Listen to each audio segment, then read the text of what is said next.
Everybody thinks that their karate style is the best in the world. But actually, many of the old karate masters from Okinawa, the birthplace of karate, thought that karate styles were fake news. They didn't actually like them. It's fake, phony, fake. Even though they founded them. Here's a couple of quotes to show you what I mean. There is no place in modern karate for different styles. I've heard myself referred to as the Shotokan style, but I strongly object to this classification. Karate does not have any styles. It simply molds an individual to be an object of defense or offense. There is an insistent opinion that karate has different styles. I think such a view is wrong, as there is no evidence at all. So what's the explanation? Why didn't these Okinawan pioneers like the idea of styles? The answer is because of one special man that came to Okinawa in 1927 and changed the art of karate forever. Check it out.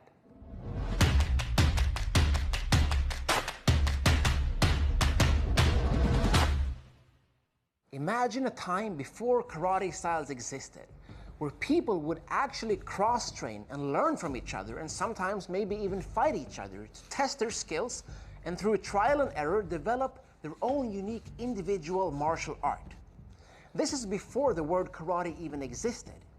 You see, back in those days, it was known as todi, which literally translates to Chinese hand. And that's because a lot of the original fighting arts that influenced karate were actually from China. And this became a problem when karate was supposed to be modernized by the Japanese. And it all culminated in 1927, when a big demonstration was about to be held on the island in honor of a very special guest that was coming down from mainland Japan. In order to make an exceptional presentation for this VIP, a couple of local karate masters were invited to demonstrate their art. One of them was Miyagi Chojun. Today we know him as the founder of Goju-ryu. Another one was Kian Chotoku. Today we know him as one of the main grandmasters of Shorin-ryu. And the third master was Mabuni Kenwa. Today he's known as the founder of Shito-ryu. But remember, this is before these styles even existed. They were just local karate experts who were invited to demonstrate their art. But there was one big problem. You see, the organizing committee soon found out that Chinese hand was not really the best thing to demonstrate in this dark age of nationalism, and anti-Chinese political forces might be a little bit upset. So they did something really clever. They created the very first styles of karate. By removing the Chinese connection, they decided to use the origin, the place in Okinawa where the demonstrator came from. For instance, Kian Chotoku was from Tomari, so they called his karate Tomari-te. And Miyagi Chojun from Naha, they called his style Naha-te. Mabuni Kenwa from Shuri, they called his style Shuri-te. So when this very important guest from Japan finally arrived and watched the demonstration, there was no connection to China. This now looked like something that was originally from Okinawa, from different distinct places on the island itself. And today it might be hard to see this because these different areas are all within the very same city of Naha, which is the main city on the island of Okinawa.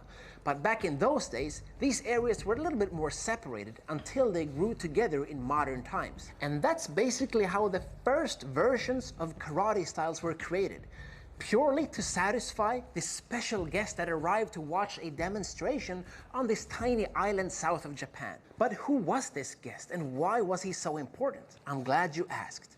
His name was Jigoro Kano, and he was the founder of Judo. He also had great political ties with the government and the Olympic Committee, and he was hailed as the nation's great educator. He was a big deal, and for him to visit the island of Okinawa was a great honor, and nothing could go wrong, especially nothing that had any connection to China. But of course, these categories of karate are not today's modern styles. You see, as karate transitioned from Okinawa to mainland Japan, it was time to cut off any ties to Okinawa, just like the ties to China had been cut off previously.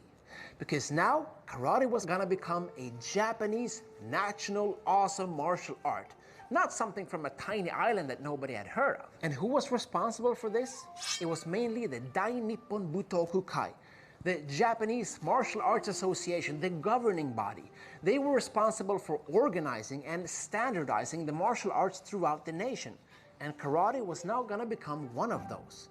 So they needed to make it Japanese. What happened next is the creation of modern karate styles as we know them now. They simply asked the Okinawans, what is your style going to be called? And so Mabuni Kenwa, for instance, thought, maybe I'll call my style Hanko-ryu, which means half-hard style. Oh no, but Miyagi Chojun already chose Goju-ryu for his style. That means soft, hard style. So I'm gonna go with Shito-ryu in honor of my two teachers, Itosu and Higaonna. And every karate expert who came from Okinawa to mainland Japan had to go through the same process of figuring out a name for their style, even though all of them practiced pretty much the same thing. Because remember, karate was originally not divided.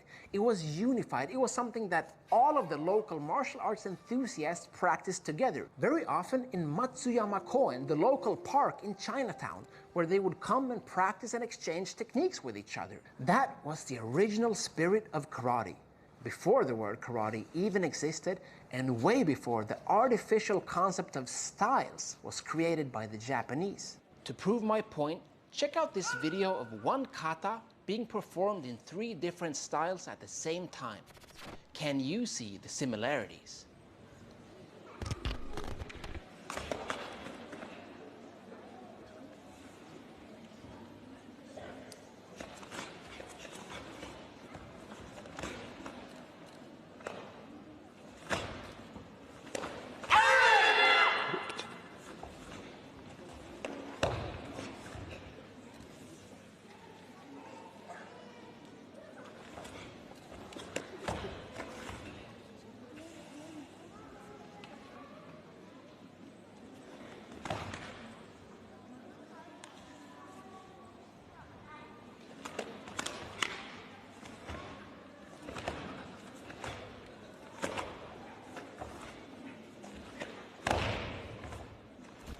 Now that you know all this, maybe you understand why I don't really care about karate styles, because they were basically a political marketing tool to spread the art of karate to people who had never seen or heard about it before and make it more digestible for the Japanese people. But beneath the surface, we all have more in common than most people realize. And that's why you should never let your style limit your karate, because we're all one. And if you want to learn more about the history, origins, and culture of karate, check out some of my other videos. I'm sure you're gonna find something enjoyable. Thank you so much for watching. Train hard, good luck, and have fun.